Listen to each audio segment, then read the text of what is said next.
Hi friends, చూసారా మేము evening దొంగతనంగా కోసుకొచ్చిన జీడికాయలు, జీడి పిక్కలు అనమాట, పచ్చి పిక్కలు. దాన్ని మా వారు కష్టపడి వచ్చేస్తున్నారు.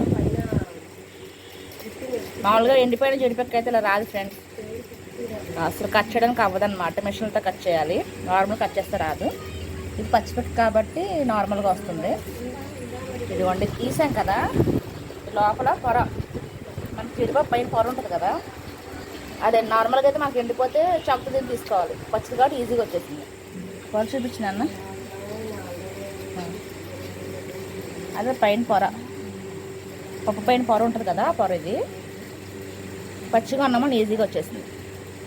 అదే మామూలు మనం తినే డ్రై ఫ్రూట్ అయిపోయిన తర్వాత చూస్తే మాత్రం అది మనకి ఇదిలా ఉంటుంది అన్నమాట. కష్టపడి మా వారు ఒలుస్తున్న జీడిపప్పు పట్టు తొక్కలు. ఇది రాసుకునేటప్పుడు చేతికి కంపల్సరీ ఆయిల్ రాసుకోవాలి, లేదంటే చెయ్యి అంతా పొక్కిపోతుంది అనమాట. ఇవేమో ఒలిచిన పప్పులు, పచ్చిపప్పులు. ఇవి కానీ మటన్లోకి కానీ చికెన్లోకి కానీ వేసుకుంటే అసలు చికెన్ మటన్ కూడా పక్కన పెట్టి ఇవేదంటాం అనమాట. అలా ఉంటుంది పప్పు. ఇది నార్మల్గా మనం కర్రీస్ చేసుకున్నట్టుగా నార్మల్గా ఈ జీడిపప్పు అంగా కర్రీ కూడా చేసుకోవచ్చు. సూపర్ ఉంటుంది.